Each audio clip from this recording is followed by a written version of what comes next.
Merci beaucoup de vous être joint à cette réunion. Je m'appelle Rogerio et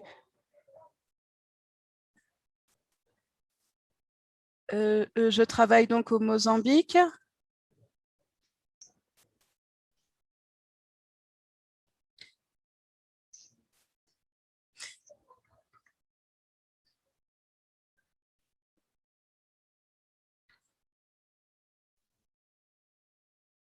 Et aujourd'hui, je vais donc vous parler de la question de la sécurité du routage.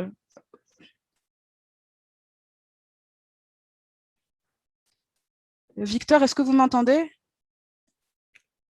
Oui, Victor, le son est très mauvais. Excusez-moi de vous interrompre, mais je n'entends pas très bien l'intervenant. Donc, ce sera difficile d'interpréter. Vous pouvez lui dire de parler plus fort? Rogero, will you please speak a little bit? I don't know if the issue is with your microphone or Rogerio, est-ce que vous pouvez parler plus fort? move Je, closer to your je ne sais microphone. pas si c'est un problème de micro. Peut-être que vous pouvez vous rapprocher du micro. Est-ce que vous m'entendez maintenant? Yes, it's still very loud, Oui, very low. The volume is really, really low. le volume est assez bas. We have issue hearing you, please. So Nous avons des difficultés à vous entendre. Oui, peut-être que c'est mon micro. Est-ce que vous m'entendez maintenant? C'est beaucoup mieux là. Victor, est-ce que vous m'entendez? we Est-ce que vous yes. m'entendez? Oui, nous vous entendons.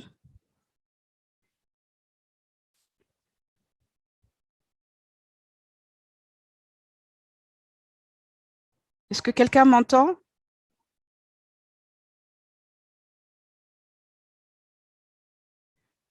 Oui, nous vous entendons en anglais. Donc, je disais que je m'appelle Rogerio Moate. Donc, je travaille donc pour le réseau pour la recherche et l'enseignement au Mozambique.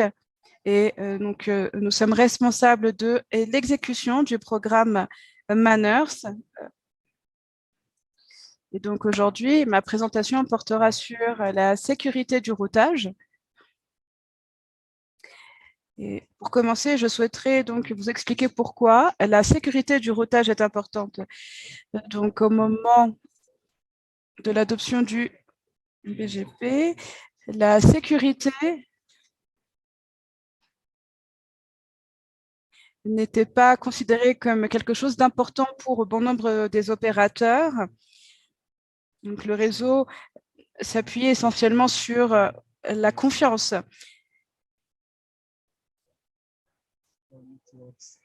Donc, il y avait très peu de réseaux et la question de sécurité n'était pas véritablement prise en charge.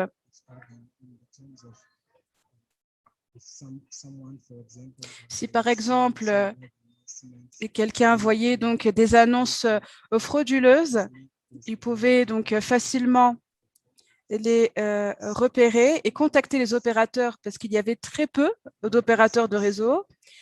Mais à l'heure actuelle, on s'aperçoit que l'environnement a changé. Il y a près de 70 000 réseaux principaux dans le monde. Il s'agit essentiellement donc de systèmes autonomes et chaque réseau dispose donc de son propre ASN. Donc pour l'échange d'informations entre les AS, il faut disposer donc d'un protocole pour faciliter l'échange. Et donc le protocole qui est utilisé pour l'échange est le BGP. Et le BGP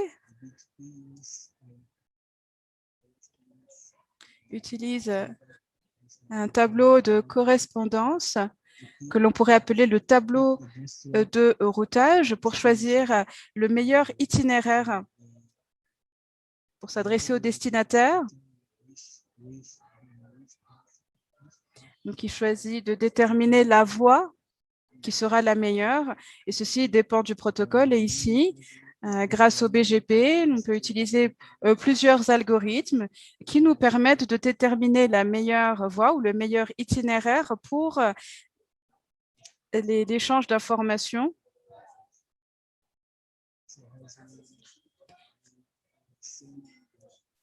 Donc, comme je l'ai indiqué dans ma diapositive précédente, la sécurité n'était pas une source d'inquiétude auparavant.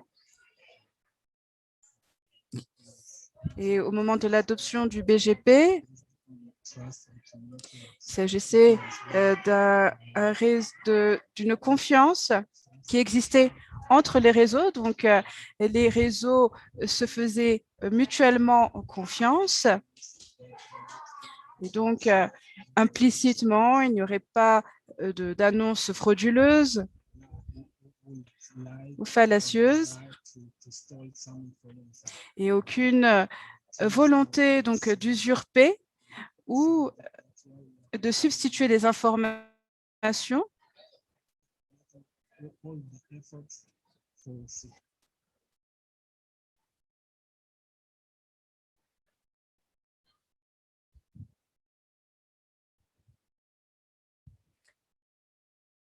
Et donc, le protocole qui est utilisé est donc le BGP.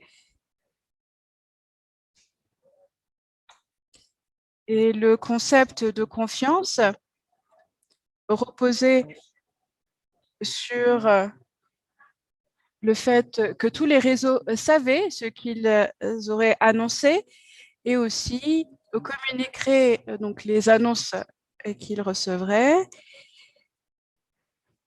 notamment concernant l'origine de ces annonces.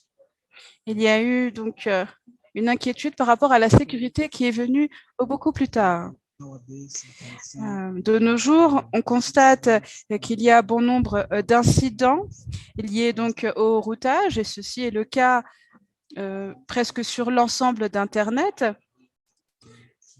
Au moment même où je vous parle, dans certaines régions du monde, il y a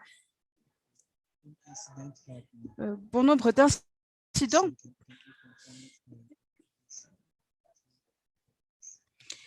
Donc, vous avez les deux liens qui se trouvent en bas de ma diapositive, donc qui peuvent vous donner des informations concernant les incidents liés au BGP. Donc, un lien qui vous expose les incidents de 2019 et un autre pour les incidents de 2020. Donc, il y a eu différentes attaques en matière d'usurpation d'identité numérique ou donc de fausses informations de routage. Et il y a eu près de 10 000 incidents de ce type pour l'année 2019. Donc, il s'agit de fuites, il s'agit de fausses informations de routage, d'usurpation d'identité numérique. Et en termes de pertes, bon nombre d'entreprises ont perdu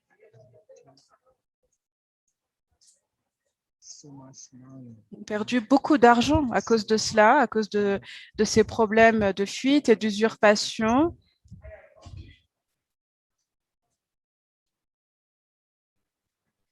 Et près de 4% donc, de tous les systèmes autonomes ou AS sur Internet donc, ont été touchés par ces incidents, donc avec, encore une fois, donc, des fausses informations donc, de routage qui ont circulé. Et comme je l'ai déjà indiqué, vous pouvez consulter donc, le lien qui se trouve en bas de mon écran pour avoir plus de détails concernant ces incidents.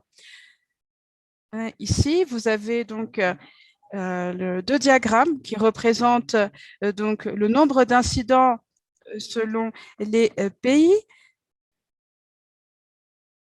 Et donc, vous avez aussi donc, une répartition des différents types d'incidents. Donc, il s'agit d'usurpation, de fausses informations,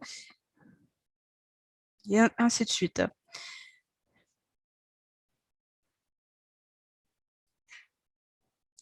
Et comme ces incidents donc, se sont produits,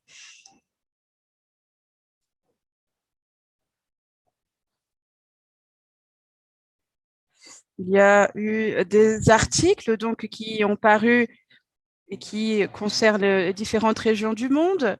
Donc, vous avez ici les gros titres qui se trouvent en bas de mon écran, donc qui reviennent sur les incidents. Donc, on parle d'usurpation, donc de différents fournisseurs, de différents opérateurs. Il y a bon nombre d'articles à ce sujet. Donc,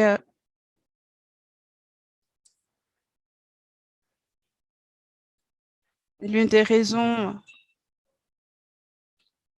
principales pour que ces incidents se produisent et donc est associé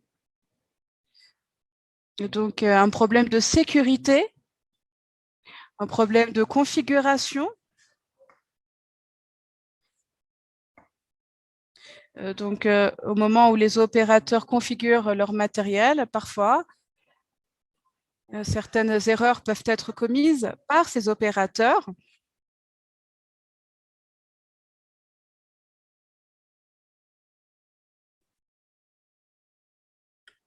Mais d'autres sont liées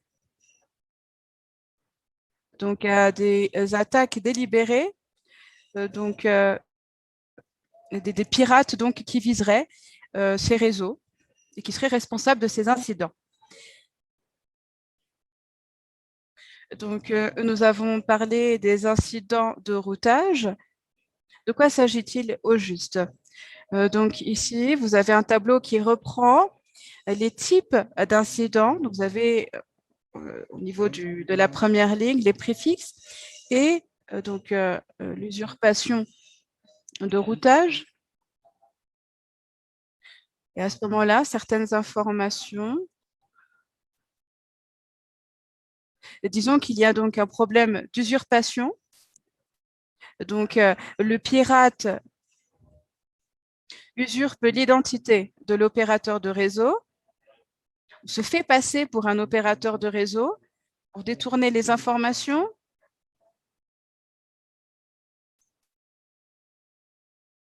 Donc, il s'agit du cas le plus typique, donc le cas d'usurpation d'identité numérique. Et ceci peut créer aussi un déni de service car la bonne personne ne recevra pas les données qui auraient dû lui être transmises. L'une des solutions à cela serait donc de renforcer les politiques de filtrage.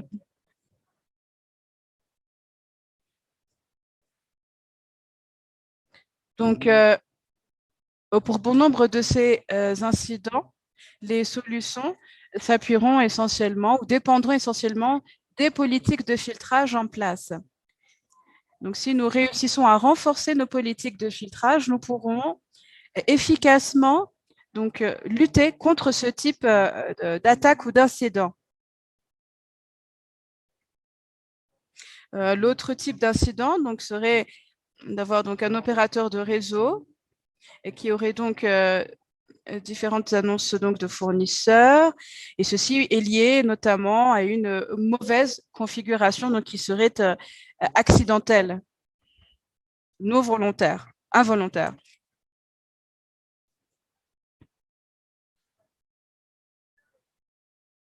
Donc, il se pourrait qu'un fournisseur tente donc de transmettre des informations en utilisant une route erronée ou la mauvaise route.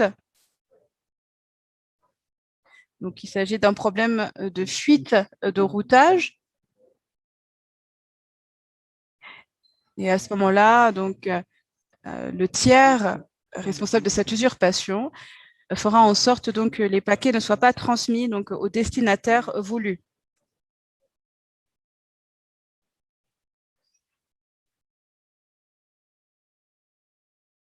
Si par exemple un pirate souhaite donc voler des informations, donc il se mettra entre celui qui envoie les informations et le destinataire. Donc encore une fois, le renforcement des politiques de filtrage est la solution principale à ce type d'incident. L'autre problème aussi, il y est donc à l'usurpation de l'adresse IP. Donc, par exemple, je pourrais envoyer des informations donc, à un destinataire donc, en me faisant passer pour un autre. Et ceci, donc, est le type donc, d'incident que nous avons constaté.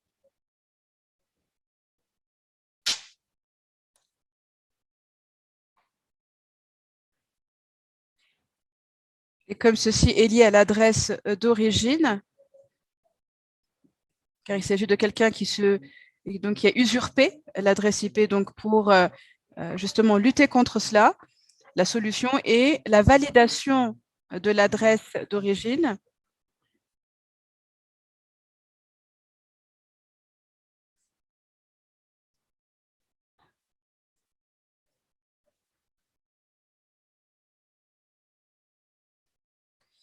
Donc,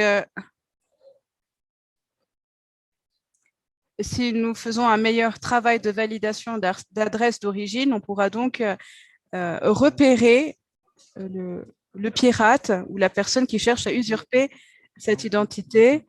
Et là, on voit comment ceci donc, peut se produire sur Internet. Vous avez donc ce schéma que vous pouvez consulter. Voici comment arrivent les détournements d'adresses IP. Ceci peut être dû à nos équipements ou peut arriver directement des attaquants. Par exemple, ici, on peut voir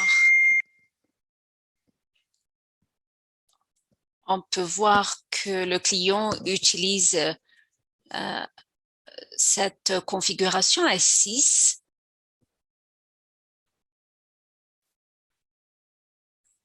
Ce client veut atteindre le client à S36561.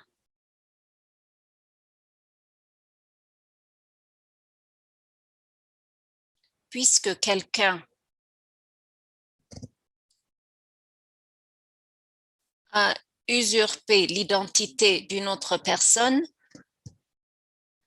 l'information ne va pas atteindre la personne concernée, mais la personne qui a usurpé l'identité du serveur. L'information n'arrive donc pas à la destination recherchée. En 2008, YouTube a été attaqué avec un détournement d'adresse IP.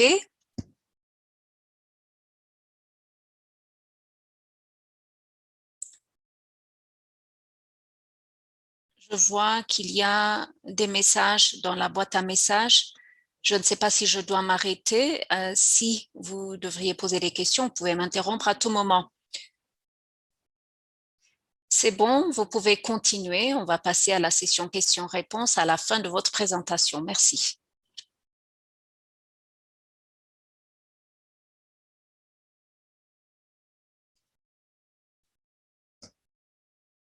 Il s'agit ici de renforcer les politiques de filtrage.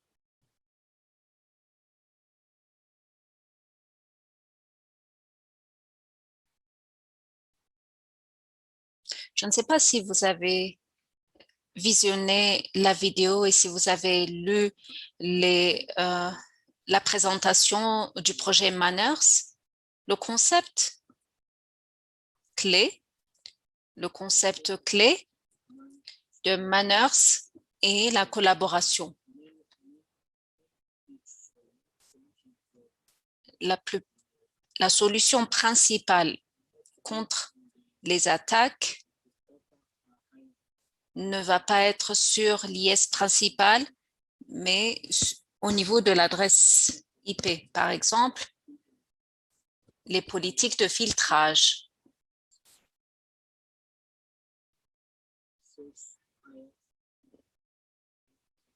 Ne vont être faits qu'au niveau de l'adresse AS et du réseau adjacent.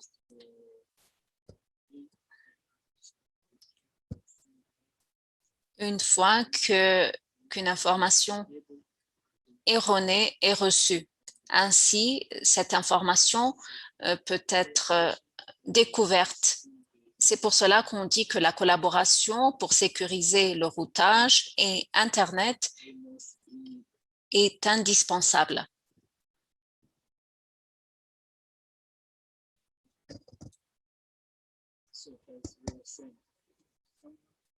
Alors, disons que quelqu'un est connecté utilisant 2 opérateurs de réseau et utilise une voie donnée pour atteindre un client. Pour des raisons que nous ne comprenons pas, le routage est perdu ou l'information adopte un routage différent. Ainsi, l'AS va envoyer l'information erronée à celui qui utilise un fournisseur différent. Ainsi, l'information ne va jamais atteindre la personne concernée. Je peux vous donner un autre exemple de ce type d'incident.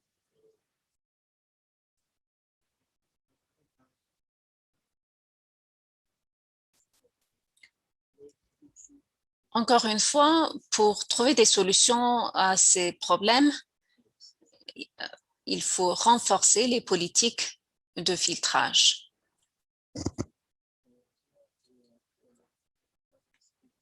Alors, pour l'usurpation de l'adresse IP, il s'agit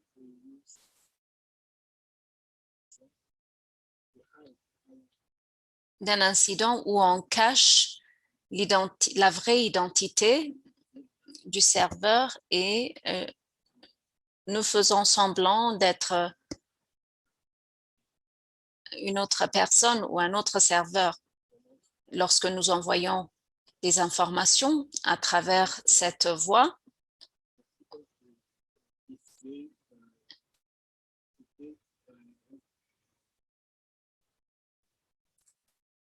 si les destinataires n'ont pas de bonne politique et une bonne configuration, et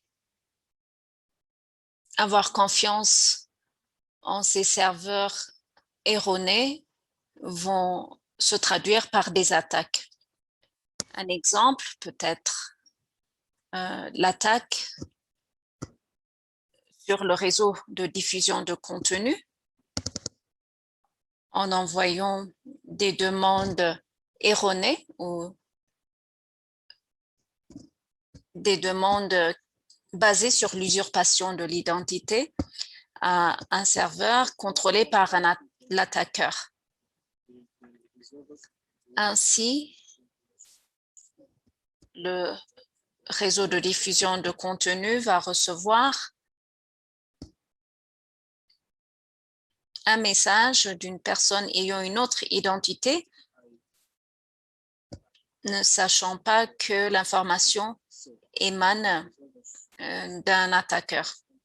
Lorsque ces derniers répondent, ils vont répondre aux victimes en utilisant toutes ces ressources et causer des dommages. Alors, une façon de trouver des solutions s'agit de la demande de validation de la source. On peut vérifier l'adresse source du message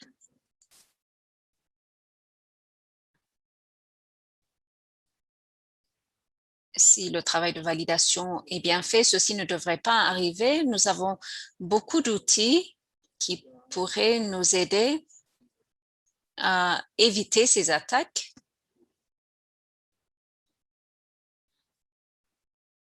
On peut utiliser le préfixe ou le filtrage ASPath, le validateur RPKI, les outils IRR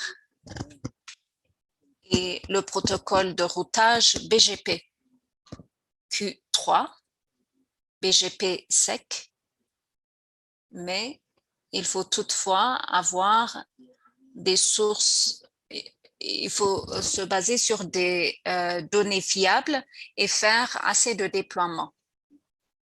La collaboration est indispensable pour assurer la sécurité du routage en mettant à jour nos politiques pour que nos data soient fiables.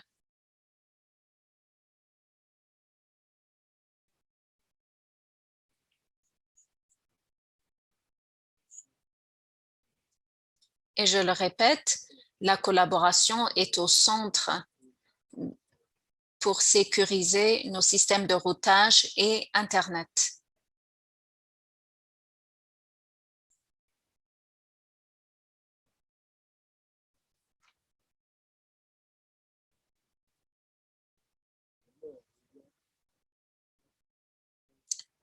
Plus on collabore, plus on travaille ensemble,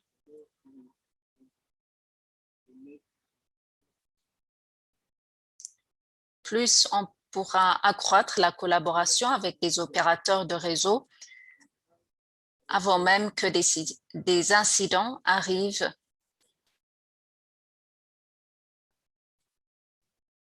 Ainsi, nous aurons moins d'incidents liés à l'utilisation d'Internet.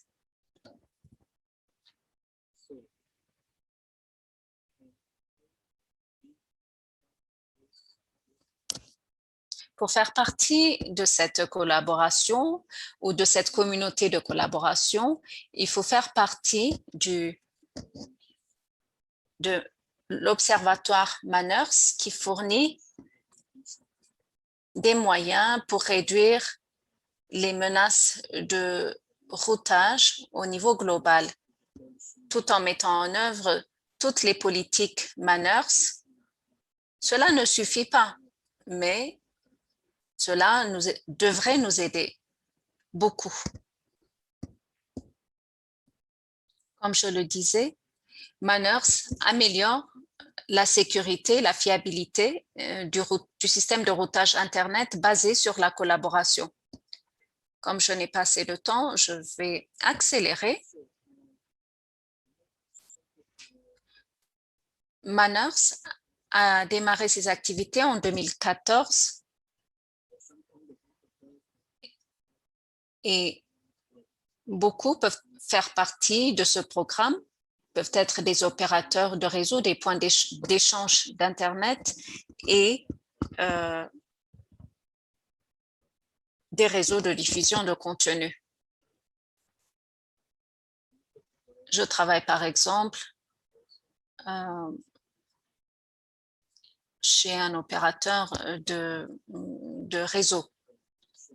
Comme je le disais, c'est un programme lancé en 2014 avec quelques opérateurs de réseau avec l'objectif d'accroître la sensibilité sur la sécurité du routage, promouvoir la culture de la responsabilité collective et démontrer la capacité de l'industrie Internet.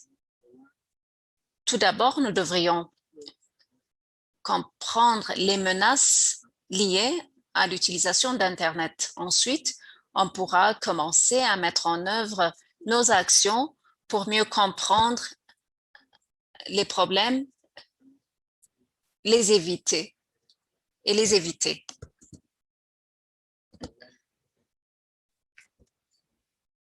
On ne peut pas réfléchir aux actions alors que les menaces ont lieu tous les jours. Il faut y réfléchir au préalable. Deuxièmement, il faut promouvoir une culture de responsabilité partagée. Il faut travailler en collaboration.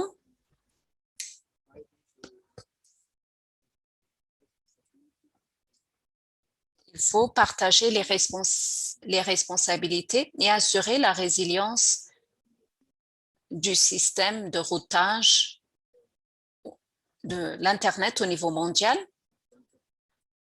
C'est l'avantage d'ailleurs de travailler ensemble.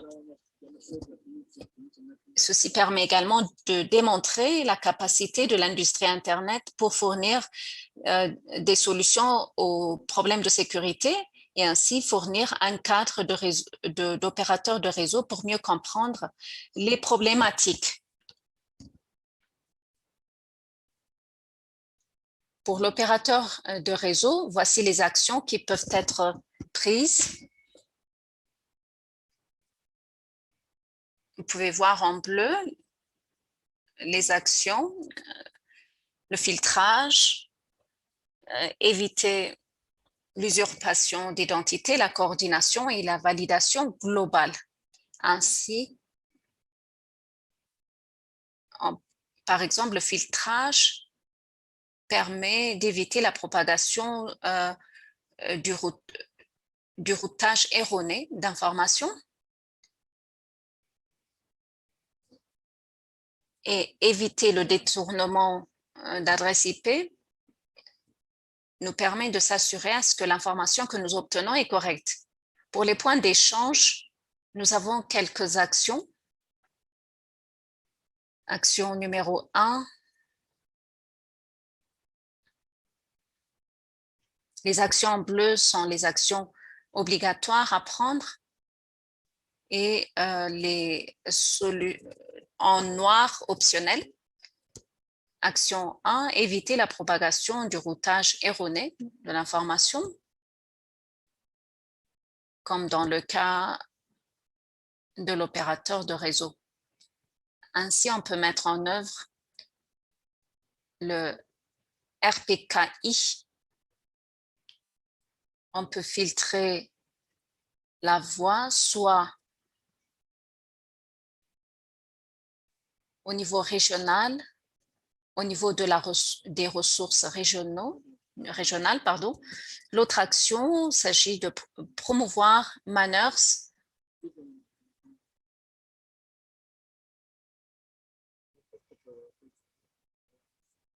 au niveau des adhérents IXP. Il faut avoir beaucoup plus de membres pour mettre en œuvre cette action.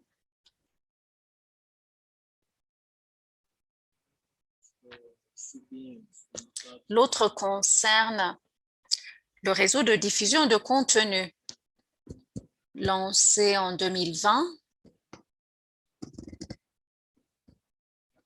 Le RDC permet d'éviter des incidents liés au contrôle du routage.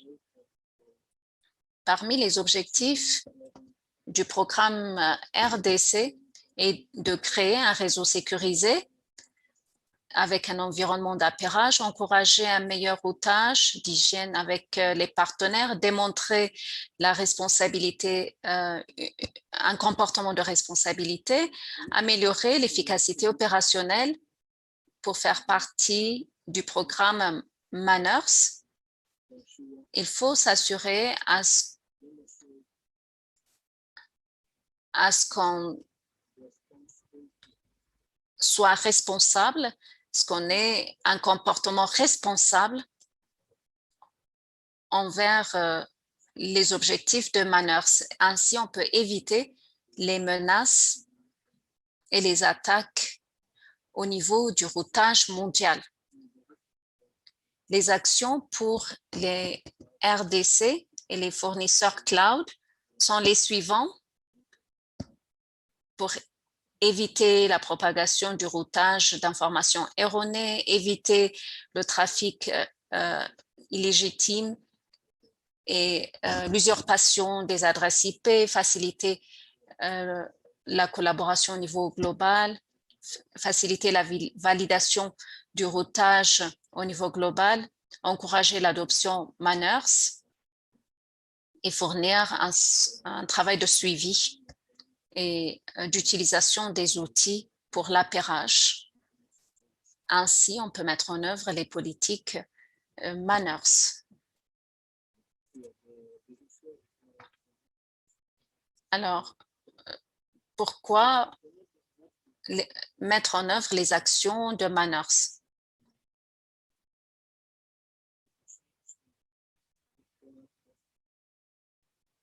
Ceci peut éviter les violations à SLA pour qui réduisent les bénéfices, le profit.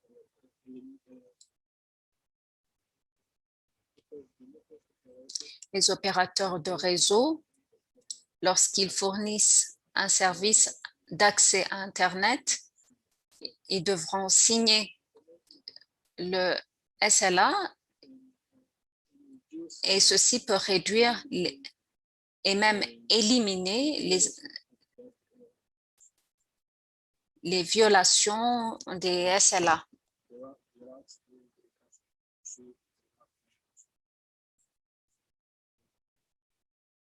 Ainsi, l'information reçue sera légitime et sera fiable.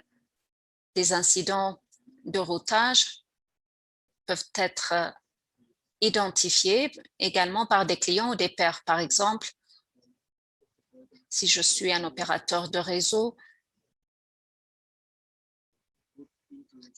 et si j'ai une bonne politique de filtrage, et si je fais le travail de validation de façon appropriée, je n'aurai pratiquement pas à avoir d'attaque ou de menaces. Ceci peut également améliorer l'opération du réseau en établissant une meilleure communication, une meilleure voie de communication, un appairage beaucoup plus clair et ainsi le routage va être fiable. Les adresses vont être également sécurisées.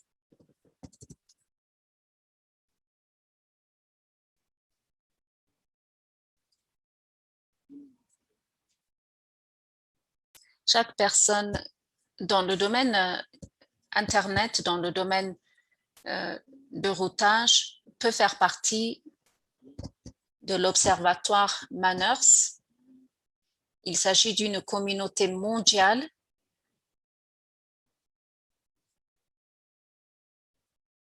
qui est préoccupée par la sécurisation de notre infrastructure. L'utilisation de Manners doit être mis à jour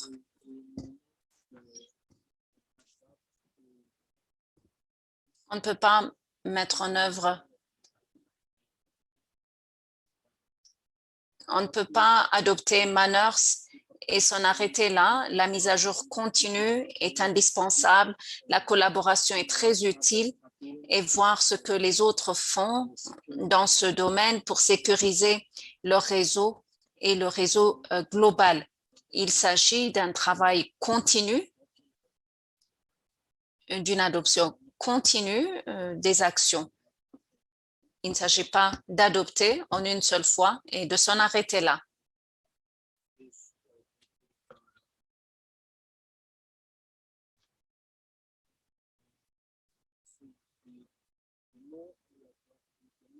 Plus nous appliquons les actions Manners, plus nos configurations sont basées sur les actions Manners, on aura très peu d'incidents au niveau de nos réseaux ou au niveau des réseaux adjacents.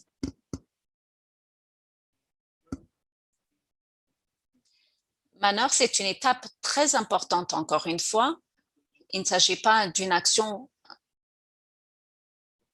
qui s'arrête là. La mise à jour continue et capitale.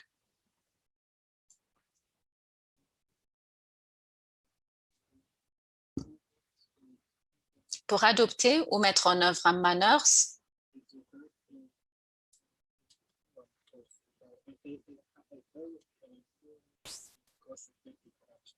des actions à moindre coût et efficaces sont nécessaires.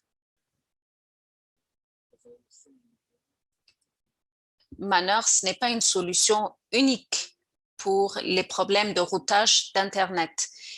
Il faut continuer, il faut adhérer à une mise à jour continue. Maintenant, nous allons parler de l'observatoire Manners.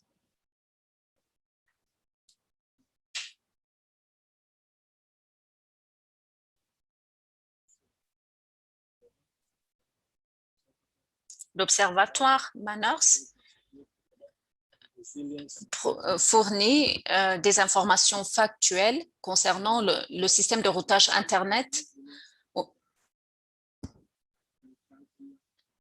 Les modalités vérifiées sont la transparence,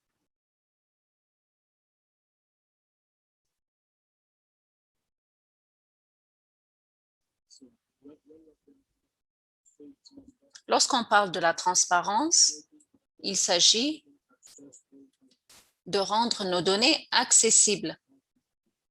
Nous parlons du routage des données. Nous faisons allusion aux données accessibles au public. Être passif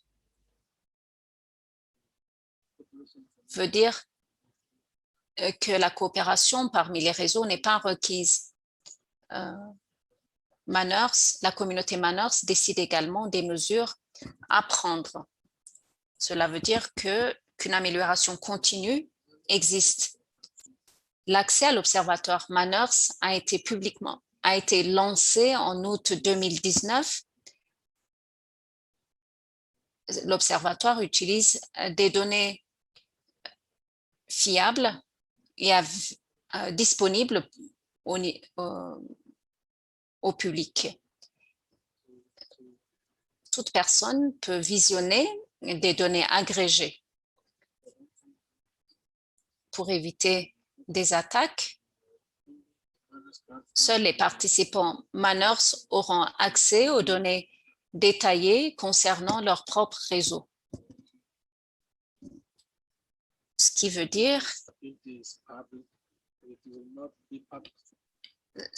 que l'information ne sera pas rendue publique à ceux qui ne participent pas aux actions Manners.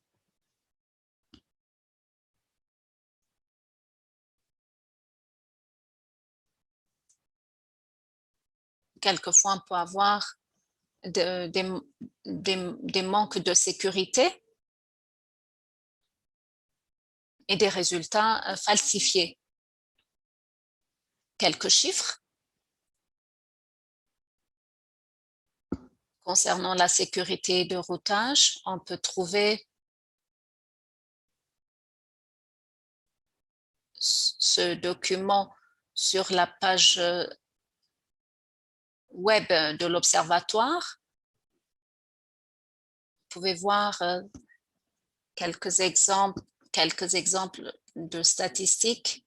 Et là, on peut remarquer que l'information est disponible par pays, par région, par incident.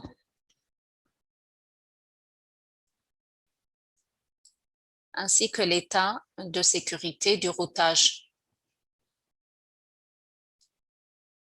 Le nombre d'adoption du RPKI dans notre région est également disponible.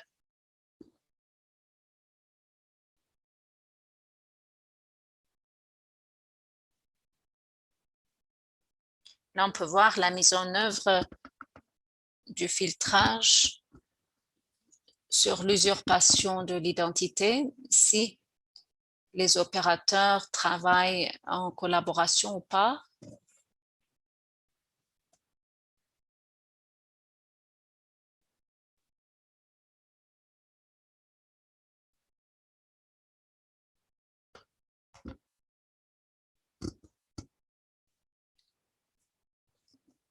Le programme Manners dispose d'ambassadeurs lancé en 2020.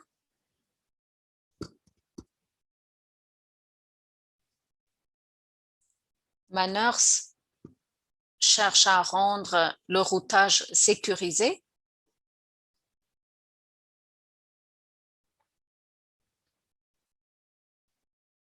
Il y a des ambassadeurs et des membres qui travaillent surtout dans 3 domaines, à savoir la formation, la recherche et les politiques. Et chaque catégorie, et chacun peut faire partie d'une catégorie donnée, à savoir la formation, la recherche ou la politique. Pour être ambassadeur,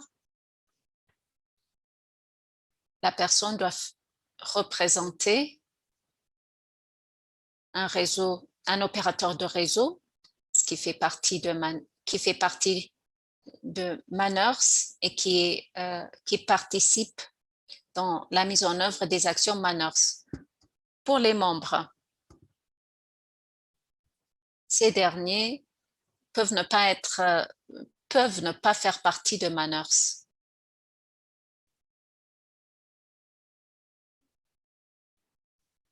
Et ces derniers participent essentiellement aux formations.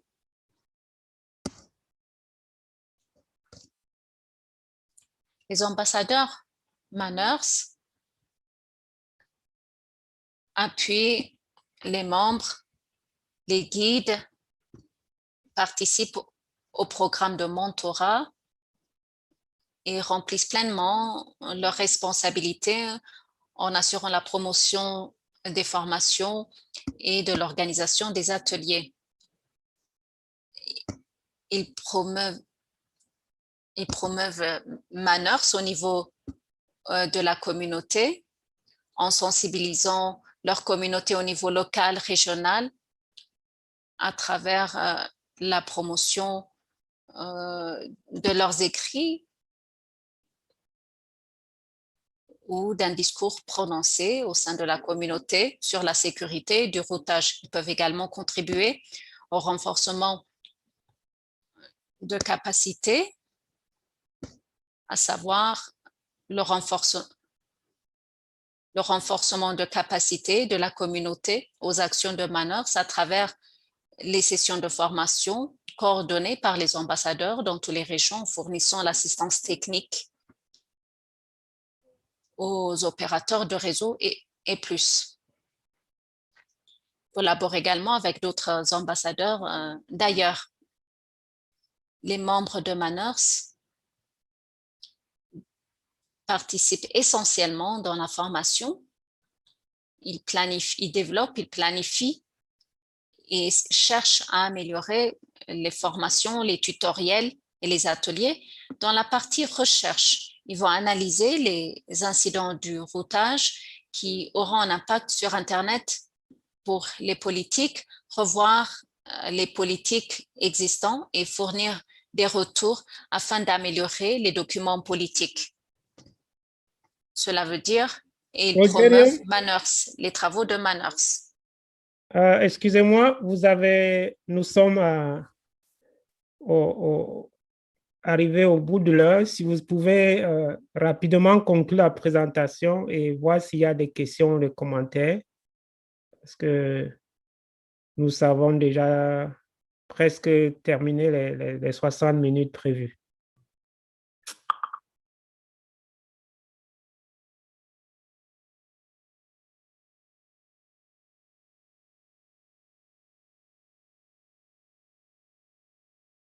Très bien, merci. Donc, comme je le disais, nous allons continuer à faire ce travail. Donc, c'est pourquoi il est important d'analyser les politiques existantes pour voir comment nous pouvons les améliorer.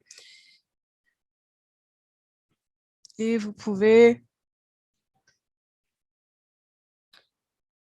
donc aussi suivre des modules.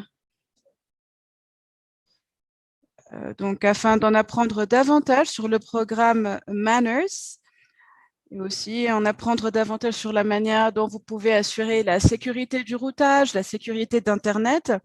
Et vous avez un guide qui est à votre disposition pour la mise en œuvre du programme Manners. Vous avez aussi Donc, le site web qui se trouve en bas de l'écran, donc, qui vous permet d'avoir accès à certains tutoriels. Et bien sûr, à travers ça, nous pouvons donc nous impliquer davantage dans la communauté Manners. Et désolée d'avoir dépassé le temps qui m'a été imparti. Vous avez aussi ici quelques indications sur comment vous pouvez développer une initiative. Et donc, vous pouvez choisir l'élément qui vous convient ou la composante qui vous convient.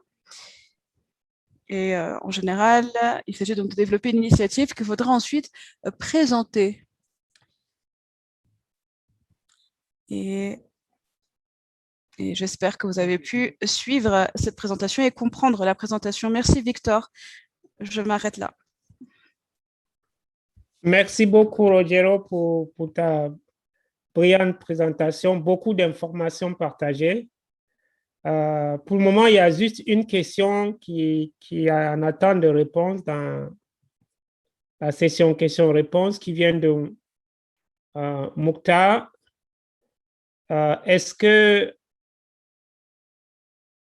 Comment faire une différence entre une annonce frauduleuse et une bonne annonce?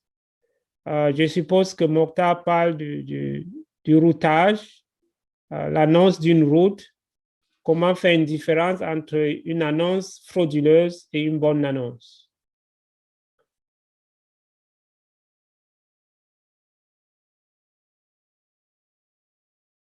Rogero, à toi.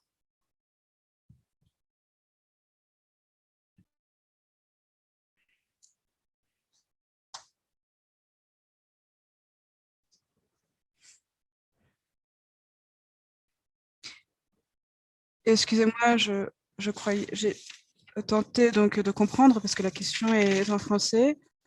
Est-ce que vous pouvez m'aider? Rogerio, je pense qu'il veut savoir comment vous pouvez donc faire la distinction entre une annonce frauduleuse et une bonne annonce.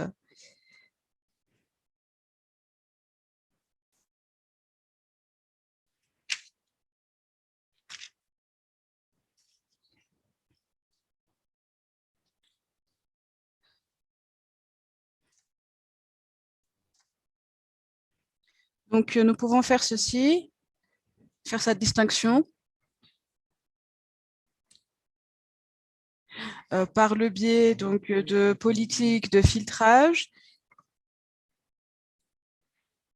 Mais on peut aussi utiliser la validation de l'adresse d'origine. Donc, il s'agit de mettre en place un système de validation de l'adresse d'origine donc, pour lutter contre ces annonces frauduleuses. Donc, nous pouvons compiler dans notre base de données les différentes adresses d'origine donc qui sont exactes. Et à ce moment-là, si vous constatez donc que l'adresse d'origine qui est utilisée est différente de celle que vous avez dans votre base de données, ainsi vous pouvez facilement repérer s'il s'agit d'une adresse frauduleuse, s'il s'agit d'une usurpation de l'adresse IP. C'est le meilleur moyen d'identifier ces annonces frauduleuses. J'espère que ceci répond à votre question. Merci beaucoup, Rogero. Je pense que ça répond à la question. Je ne vois pas d'autres questions dans la session questions-réponses. Il y a beaucoup de liens qui ont été partagés par ma collègue Kelly. Et moi, j'ai également partagé le lien pour ceux qui veulent apprendre davantage sur la sécurité du routage et le programme Manners. Il y a un cours là en ligne dédié à ce sujet-là. Les inscriptions sont en cours, donc vous pouvez vous inscrire dès maintenant parce que cette session vous donne un aperçu général et pour ceux qui veulent aller en profondeur, le cours en ligne est approprié. Et comme j'ai également dit, il y a la plateforme Connect qui connecte tous les participants par région dans l'Afrique, l'Europe, l'Amérique latine, l'Amérique du Nord et les Caraïbes, le Moyen-Orient, l'Asie-Pacifique. Donc, le lien pour la région Afrique a été partagé et les liens pour les autres régions ont également été partagés. Donc, la conversation peut se poursuivre sur chacune de ces communautés Connect. Donc, je ne vois pas de main levée et je sais que nous avons débordé un peu de l'heure. Donc, je pense qu'on peut s'arrêter ici. Je vais redonner la parole à Rogero pour son mot de fin en une minute ou deux. Rogero, tu as la parole. Merci Victor. Je remercie tous les participants d'avoir pris la peine de se joindre à nous pour cette session. J'espère que cette session vous aura été utile et j'espère que nous continuerons ou poursuivrons cette conversation. Je vous remercie. Merci beaucoup, Rogero. Merci encore à toutes et à tous pour votre participation. Et je rappelle que le programme ne s'arrête pas ici à ce webinaire. L'étape importante encore est de réaliser une petite action. Ça peut être une action de promotion, ça peut être une action de sensibilisation au niveau local pour cette question importante de sécurité du routage. Ça peut être juste suivre le programme Manœuvre et relayer les messages que le programme partage sur ses différentes pages sur le web et sur les réseaux sociaux. Ma collègue Kelly a mis le lien dans le chat qui donne un peu plus de détails sur ce que vous pouvez faire pour apporter votre contribution à cet effort de sécurisation du routage. Merci encore pour votre participation active et à bientôt.